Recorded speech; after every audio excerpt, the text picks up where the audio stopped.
When I took responsibility for this stage, I was thinking how to kick it off. And then I saw this picture, and I said that it's a genius picture for our IT industry, because I think that a lot of our projects looks like this and are in this state. And this is not the state we would like to be in, and the QAs can help to prevent it, fix it, improve it, get rid of this a bit, together with all other involved roles. And I think that also every talk today can help a bit with that to make our lives better. And my talk will be about splitting the testing, because testing nowadays it's so big that if we don't split it to smaller pieces, and for each piece, if we don't have a good strategy, then we will just stay on the surface. We will focus on obvious things like finding the bugs, and that's not enough. And definitely, we will not deliver a good and working software. So we need to split it somehow, but at first I would like to start with one simple question. And that question is, why do we test at all? And it's the most important question for every tester, every QA, and it may change during your career. It may change in the context when you are, but always you should be capable to answer it and to live by that. And my favorite one for a long time is from one guy. So raise your hand who knows this guy. Not too many, so I would recommend to follow him. It's James Buck. And he once said that the difference between what we know and what we need to know is why we test. If we know everything what we need to know, and we are pretty sure about that, that's enough testing. And I was once on the training from the James. It was like 2 days training, a lot of interesting ideas, and there was one hidden gem, at least for me, which was just one slide with one drawing, and this is my original note from that training, I think 3 years ago. And it took me 3 years to polish that idea, to find out how to apply it. And this talk will be about this simple idea, how to divide our testing and how to think in a different way for each quadrant or for each area. And to have some fun in the morning, we will be drawing together. And don't be scared, it will not be so hard, but I will give you pens and paper. Please send it to the others, and we will do a simple drawing, something like this. So take one, send it to back. Everybody should have one paper, one pen, and we will draw together.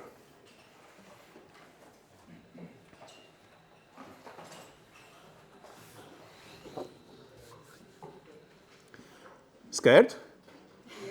Yeah. It's good that in IT the level of drawing required, it's usually on the level of UML. So you need to do a picture person like this, then some arrows, and so on, and that's enough.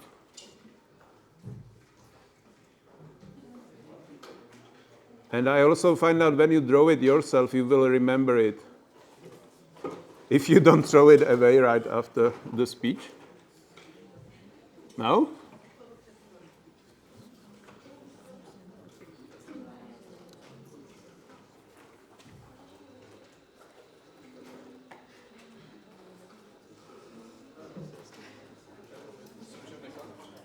Yeah, you can take it to home with you.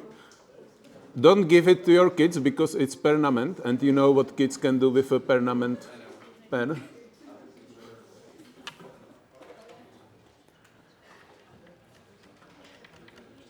Okay. Last ones.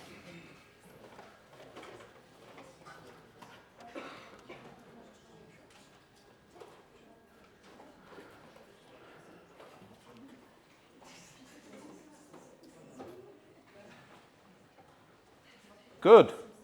So, let's start with our masterpiece.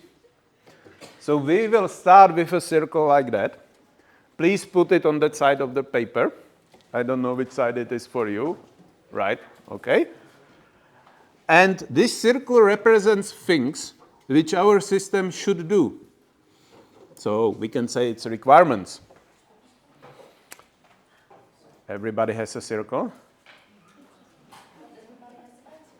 Not everybody has a pen. So Thank you so much. Oh, and one more. Okay.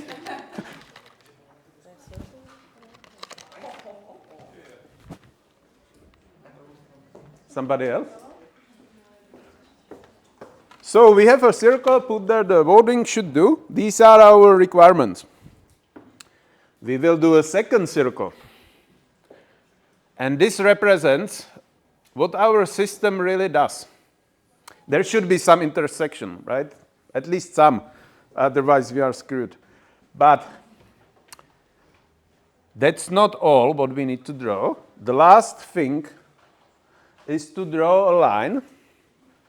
And that line will divide our picture to the things that we know. So if we are above that line, these are the things we know. And if we are below, this is the scary area, these are things which we don't know. And the last thing I would like you to do is put numbers like that. And it's hard, right? Really, it's 1, 2, and then 3, 4, 5, 6. Not like 1, 2, 3, 4, 5, 6. The reason is that this is the order. I will talk about that. And this is also the order of how scary these areas are for testers, or how difficult they are for the testers. So, not hard drawing, right? So now you can put your pencils down and focus on what I'm talking. You will have the recording, you will have the slides, so you will have everything what you need for your notes. And let's focus on this axis a bit more. So this is the line which defines the border between known things and unknown things. So here, on the area of the should do, this is what we know that the system should do, and this is what we don't know. So kind of known requirements, unknown requirements. And here, it's similar.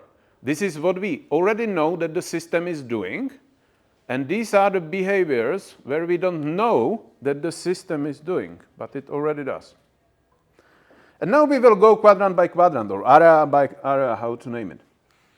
So this one, that's nice, right? That's a green thing where we would like to be, and we can say this is the result of already performed testing. Because that was something which we knew it should do. This is known requirement. We already tested it. It works, so it's green. Customer is happy. Congratulate yourself, and let's continue to more interesting areas. So now we will go to this one, and that's very interesting, because that's something what the system does. It is required, but we don't know. So I would call it, it works by coincidence. Nobody complains, customer is happy, they are probably using this feature, but you don't know it should be there, and you don't know if it works. That's so typical area in legacy systems. When you bought some company, you inherit it, and nobody complains until it stops working. So now let's start with the more interesting quadrants for us. This one is still kind of our daily piece of bread, because these are the requirements we know, and if we know something, our goal is to prove, validate, confirm, how we would like to say that this thing works. So in this quadrant, your known requirements, and in these quadrants, there are also things which you didn't yet, or haven't yet, what's the English for that? Thank you, Sebastian.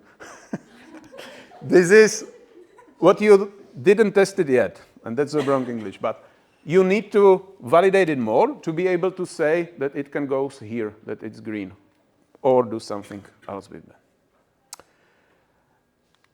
And now the funny part starts, because we cross that line of unknowns, and this is the quadrant that it should do, but we don't know it should, and it does, but and it doesn't, but we don't know it. Because if it's working, it's in this quadrant. So here are all of the things the system should do, and it's not doing, and we don't know. The ratio is usually really like that. This is very rare. It happens. This is very typical, so it would be really like 10 to 90% or something like that. So now we go to that pink, oh, that's interesting color, pink quadrant. And these are the things the system already does. So it's there, it's some behavior, functionality, whatever, but you don't know it's there. And because you don't know if it should not, so this is basically the undiscovered land in your system, which you need to attack somehow. And to finish the picture, this is not red, because it's not under the line, and everything which is above the line, it's kind of not scary. But these are the things you already discovered that the system is doing, but it should not. So this is all of your unnecessary features, something which should be removed years ago, and it's still there, and that pollute your system, and you need to deal with that too. So this is explanation of the quadrants, and now we will focus on what does it mean for us as a testers, what do we need to do with that.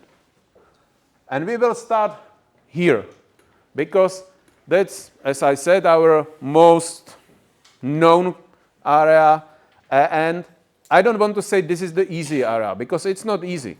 This is where we know what we need to test. This is usually a huge amount of the things. So here we need to be really good in prioritization, identifying risks, knowing what to test a lot, knowing what to just scratch, and then find out the way how to test it effectively, what tools to do, how to document, so all of these things. But what I maybe would use the word, it's a traditional testing, let's say. And what is the result? So I am here, and either I confirm it works, so I am in my finish line, okay, it's green, it works. Or there is some bug, so I report a bug. Sometimes the bug could be it's missing entirely, so we need to develop it. And sometimes the requirement is wrong, so I need to rework it or even remove it. Like, hey, this doesn't make sense to implement, so don't implement it, remove it from the software, and it will not be there, so we will not test it. It goes to trash. Also in this quadrant, usually your regression testing lives, because once you confirm it works, you need to make sure it works tomorrow. It works after you do some changes. So during these activities, you need to design your regression tests, automation, and so on. So now we will go to this quadrant, still above the line, but this means that we somehow, and that somehow it's very often testing activity, we discovered that system is doing something which is not required. In this situation, there are only two correct paths. First is this one. So we discovered something which we think is not required, it's not in the requirement or common knowledge or whatever, but it's right. So we will add the requirement, we will update the requirement, and then we fully test it and it goes to green, so it moves to that what the system should do. Or we should remove it. If the system is doing something which is not required, you should remove it. Every other idea you have in this quadrant, it's compromise. And we don't like compromises, we need to do them sometimes, but it needs to be safe compromises. So sometimes it's safe to live with these things that are not required, but usually remove them, invest, and your system will be much easier to work with, which means less bug, less problems. So now we go to that crazy quadrants or scary quadrants. So we are here. So we know, if thinking about the testing like that, we know that there are things we don't know that the system should do. And the bad thing for us testers is that testing will not help you here. this quadrant, it's not at all about the testing. This is about knowing the business, knowing your domain, actively trying to understand your users, involve other stakeholders, do research, know the laws, know the context, know the industry well, and then challenge the requirements, challenge your knowing, and I would say ask correct questions and find the answers. It's not that you should have the answer usually in that quadrant. So now I hear in many brains that this is a product owner job, right? Why I as a QA should be here? This is product owner. He should specify all these user stories and that's what we will test. But if we just leave it to him, my experience with product owner is that they are usually optimistic people. So they know the business, that's a good, but they are not thinking as we as a testers. We are skeptics. We criticize everything. People hate us for that sometimes. And we bring that point of view to this area. And we will cooperate with a product owner a lot.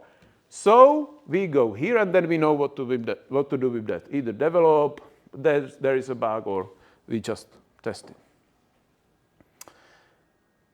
And my favorite area is this one. Because this is basically where exploratory testing lives.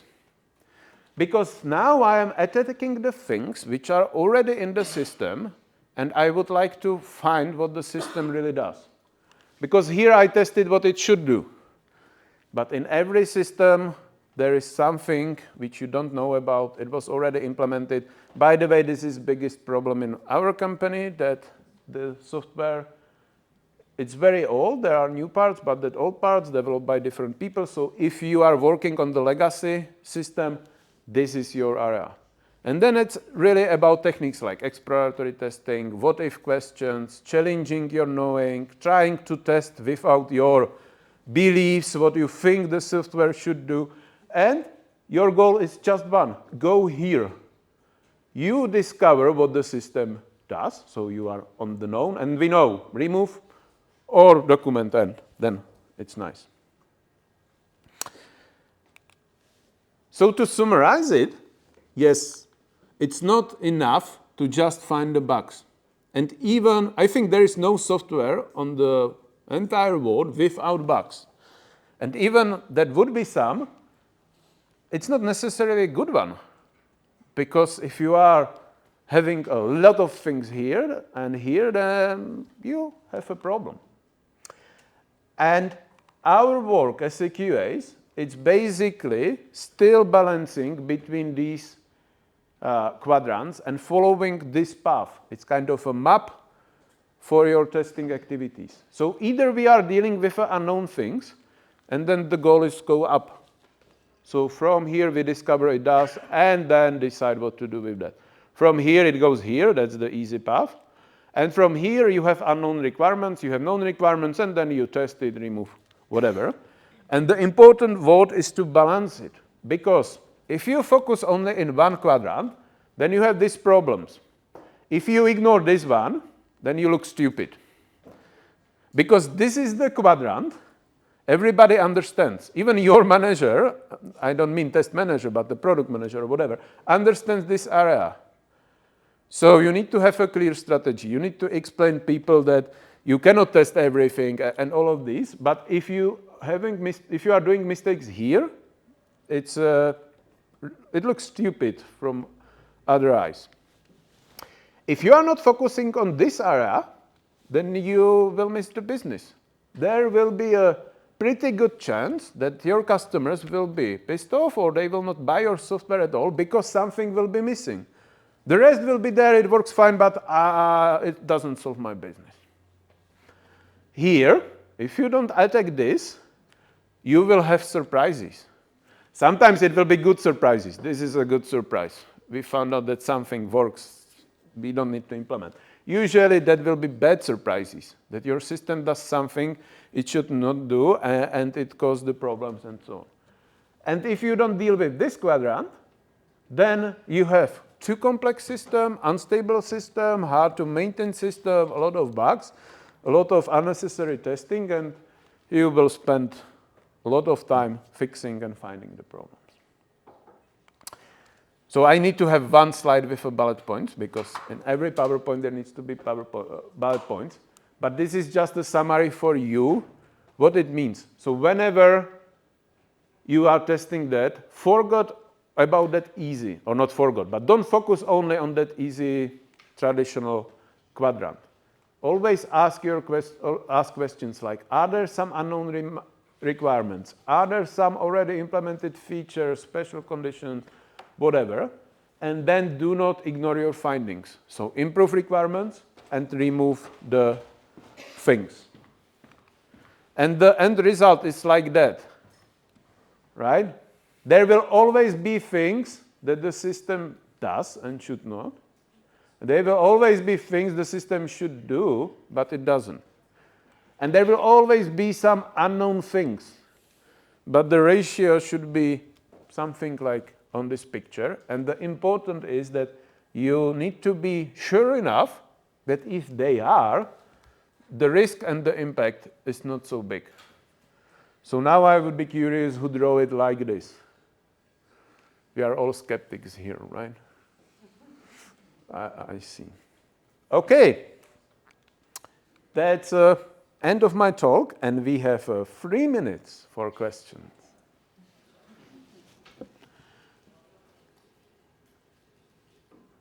Any questions? Maybe a stupid question. Is this presentation available later? Yeah. You will have the recording and you will have a presentation. I don't know how, but the people with, I don't remember, white shirt or that color of that thing, they can answer you the question. I think, I don't know. Any other question? So what is your advice to just keep this balance? Like can you point out some main things? I will repeat the question. What is the recommendation to keep the balance? It's actively know where you are spending your time and plan it. So you have, start with the new requirements. That's the good thing where to start. So you have the new requirement, that new requirement. Do I know everything about it? So if you go to this map. So here, do I know how to test it, how to prioritize it? Here, what I don't know about this requirement. Do I have enough business knowledge? Do I understand all context about this and so on? Here, is there already something in the system that is touching this area? What would be my regression testing? Discover basically connected things with this requirement and this decide what to do. Fix, remove, and so on. So actively divide your time and plan it. And I am pretty sure that from the start it will be hard and it will not be like 25%, 25%, 25, and 25. So at least say, okay, I will spend 50% of my time here, but I need some time for these things because they are important. Because staffing on current project is usually done based on this. Because the people who does the staffing understand this. And they usually have some idea what is coming from the known requirements, but they have no idea about this. So it's about finding the time, reserve it somehow. For example, on Monday, I do these things. On Tuesday, I do these things. And the rest of the week, I do these things.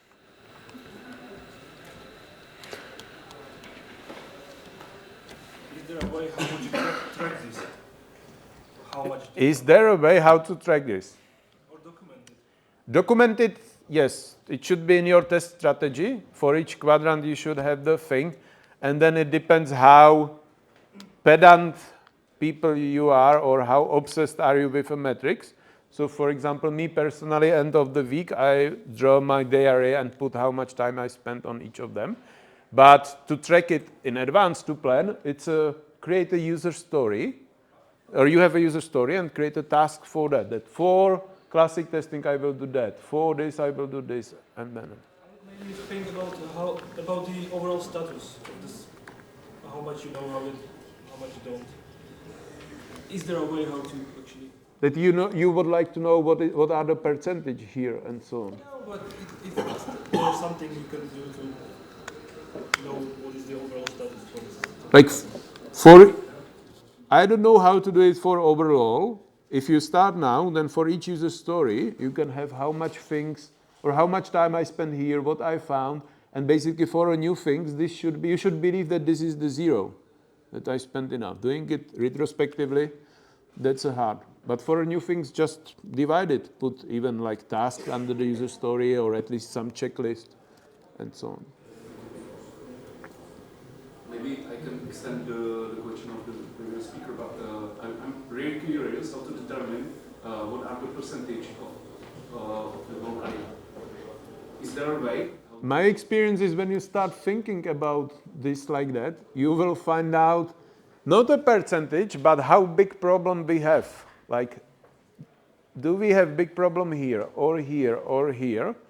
So it will be kind of more subjective, not a feeling, but kind of semaphore, like traffic light, like not typical problems here, a lot of problems here. And then you attack it, and the problems will stop appearing. And that will give you the answer. Well, let's say I would like to present this kind of drawing to my PO, and he needs to be informed in a way that those like numbers or area are believable. Believable. Then usually you have a findings. If you start here, you will find a lot of things. If you start here, you will find a lot of things, and this is the like proof why we are doing that. The findings you find. So you are saying let's present them the numbers of findings. Yeah. Yes. That's the best. Present the number of findings and how it improves the system. Cool. So thank you all, and we have 3 minutes to switch to Sebastian.